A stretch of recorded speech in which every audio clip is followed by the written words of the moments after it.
again, everybody, and welcome to an all-new Road Trip After Hours. I'm your host, MacDavis, along with my WWE Hall of Famer co-host, Mr. Teddy Long. Hey, Teddy.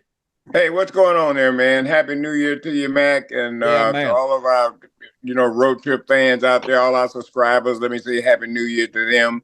But brother, let me tell you something, player. We got an exclusive and great show to kick the new year off today. We've got my main man here, Nick Hausman with Wrestling Inc. Been a great House of Wrestling. House of Yeah. Thank you for picking that up, Mac. Yes. Yeah, no problem. well, thank you, Mac. I appreciate that. But I'm just so excited to have him here. Lots going on with him in the wrestling world today. But my thing is, I really wanted to have him because we've had our podcast now a little over a year now. And Nick was one of the first guys when we first launched this podcast in Nashville, Tennessee at SummerSlam. Nick was one of our first guests, and he agreed to come on and to help us out. And from then on, we've had nothing but success. We've moved on up the ladder. And I just wanted to be able to thank Nick for his contribution and for taking the time to come out and, get on our show and help us out. And that's why I'm always free for him. If he ever needs me, he keeps me relevant, and God bless him and his family. And Happy New Year to you, Nick. But we're gonna get right into this. But Mac got all the questions here, and I'm just so shocked about it, Nick, because you're such a sweetheart of a guy. So I never known you to get involved in any conflicts or anything. You've always been the guy to smooth things over. Well, can we start? Can we start there, Teddy? I think that's a wonderful starting point. Teddy knows me very well. Teddy, I would like to think you know me pretty well, right? At this point, Teddy. Do. Yeah, because I told Teddy and Mac before the show that this will likely be the last conversation I have kind of publicly about this, at least for the time being.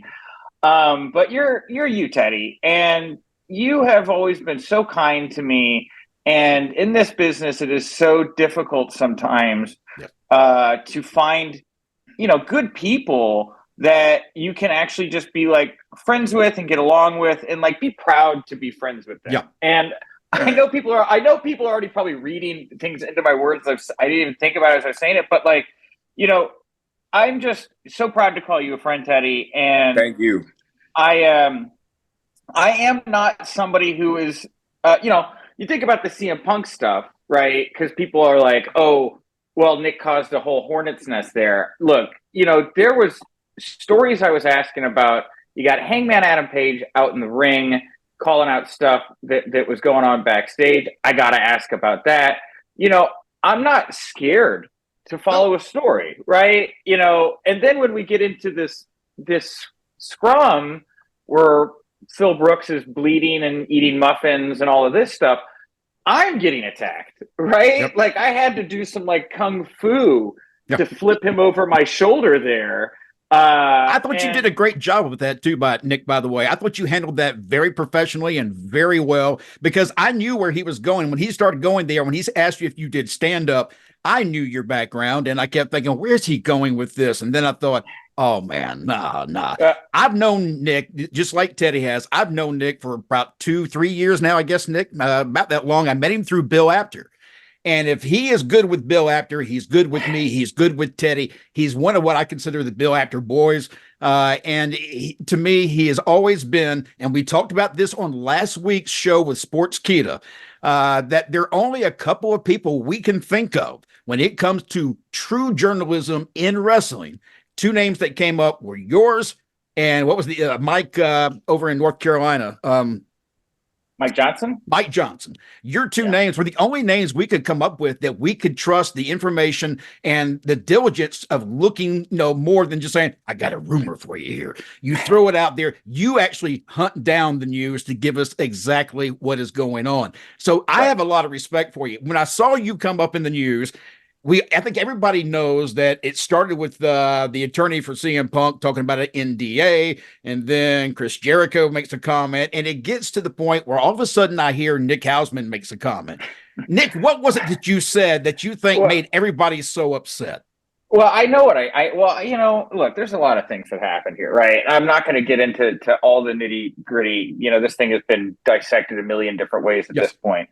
Um, you know, Chris had made some comments in his, this all kind of, before I get it, like when Teddy said I'm a very nice guy and this is very not much my style.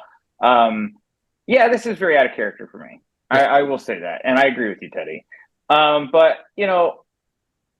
Chris is, Chris is somebody that has used his position, for his advantage, for a while, but that's not uncommon in pro wrestling, right? Like everybody who has clout uses clout to get things done or whatever. But, it was just the fact that, like, I guess, he's going after Ace Steel's wife, Lucy, and kind of like dragging her through the mud and like making all these accusations about like what she was like in the room. And it was like Christmas morning. And I'm sitting here and I'm like, dude, what? I wanted to shoot a shot across his bow to kind of let him know, back off, you're acting like a douche, really was more or less what I wanted to happen. And by the way, those who are watching, keep in mind the tweet that Nick is referring to actually came out like at 4:00 in the morning when most people were in bed getting ready for Christmas to start. You're waking up Christmas morning and Chris Jericho is saying these terrible things about you and stuff. And he has this line in his tweets where he says, I've never ever signed an NDA. Right. And look, I don't know if he has or not, right? Or whatever. I've heard of other situations just, in wrestling where I would think people had signed NDAs for different reasons, right? Yeah. Asked him about that, and then he blocked me, and I shared a screenshot of him blocking me. Yeah. And that's where the conversation really started to kind of spiral. It was nothing I really, thought would ever get to where it is now, but that's to your point, Teddy, because that's what you wanted to know. Why was it so out of character for Nick Hausman? Why is nice Midwestern good guy Nick Hausman finding himself in the mud like that? There you go. Yeah. Nick, is there something that during all this that you wish you hadn't said, maybe, or something you wish you had said differently, maybe? We'll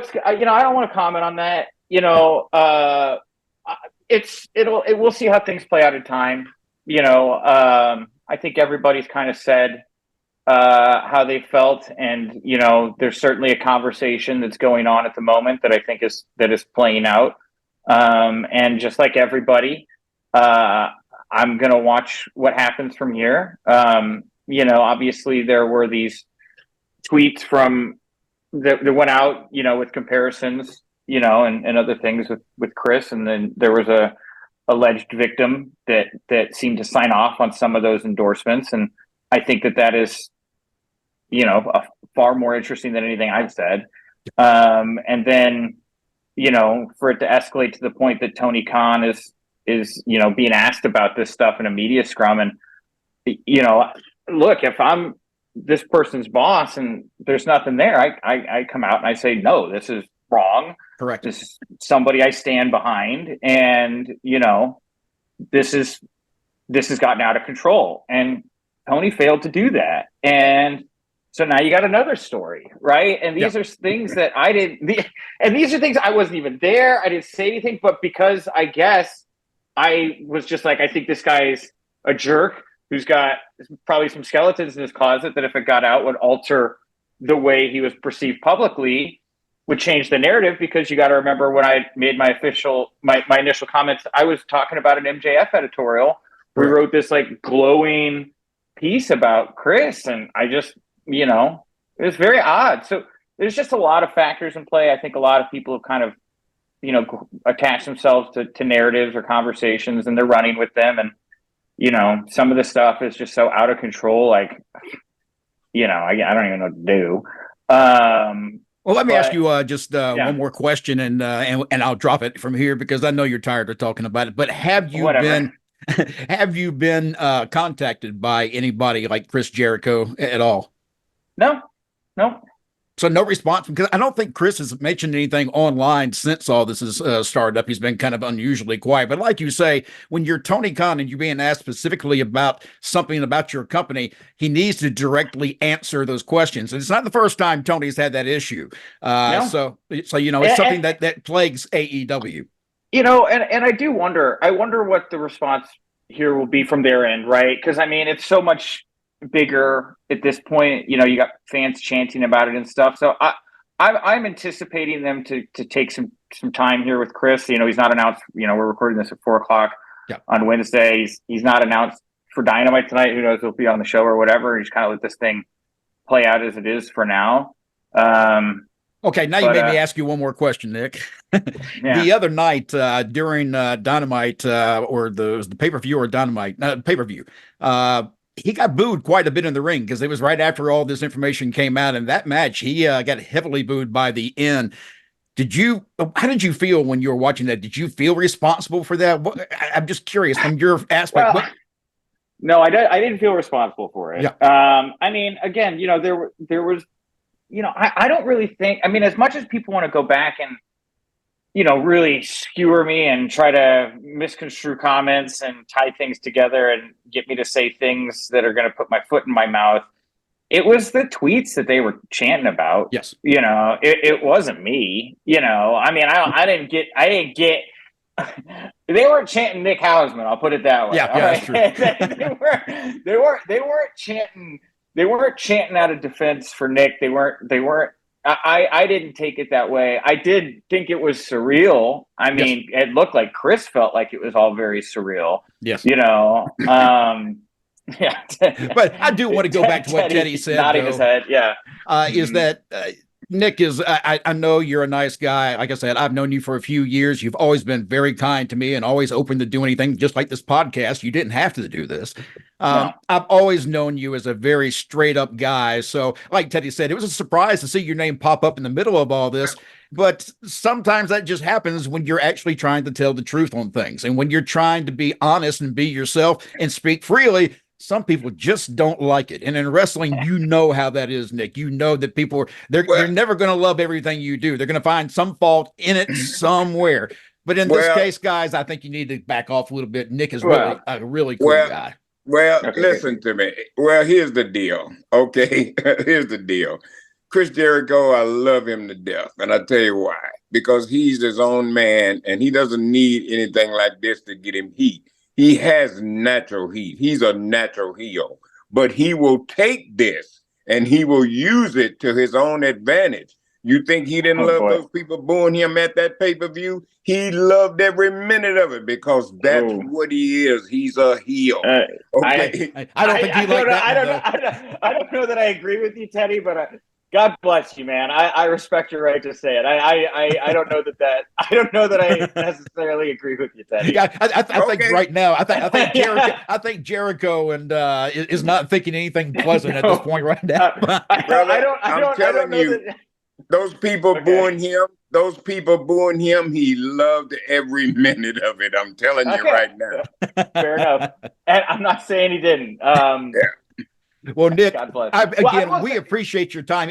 I'm sorry, go ahead. Well, I just sort of talked to, I mean, Teddy, you've been around this business for a long time, right?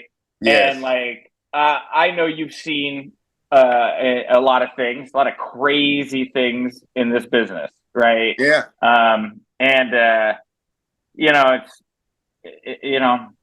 It's just what it is. So anyway. Yeah, this is the wrestling business, man. It is what it is, and somebody's always going to like you and somebody's always going to, care for you or dislike you. So sometimes there's no way out. There's no win. But I'm just happy that you came on here and talked to us and, you're a great friend of mine and, and look how relevant you are now, Nick. You're just as hot as some of the boys. Well, it's super melancholy because it's not lost on me the gravity of the conversation that we're having. This is a very serious topic. There are big names attached. There are a lot of people that are getting brought up. I'm certainly caught in the crossfire. I have friends that have been affected by this. It's nothing I take lightly, and I'm not sitting here counting. I'm not sitting here counting my money at the moment. I'll put it that way. It is a new weight that I will carry, that I have so many more people looking at me now, which is a fact. But it's nothing that I'm sitting here like, I'm famous. Like, You didn't want it this way, not this way. Right. And basically, I'm just having fun with you about it too. You know, I know exactly how serious this is. You know what I mean? And my thing is this right here. You know what I mean? One thing about you, Nick, and that I know is whatever comes out of this and whatever is said out of your mouth, it is the truth. And when you tell the truth, you will prevail. So, Nick, I don't think you're going to have any problem at all, because you're not lying about nothing. You're telling the truth. So we'll just, like the old people say back in the day, we'll see what comes out in the wash. I appreciate you, Teddy. I really love you, man. You're Hey, I love you too, man. Thank you so much. The only reason I did y'all's first show is Teddy plied me with the biggest, nicest, fattest keef rolled blunt I've ever seen in my entire life. Oh, that's the only reason. I want to hang up on him now. And there were all these birds behind us. Oh God, they were doing. Do you remember this? Yes, I do.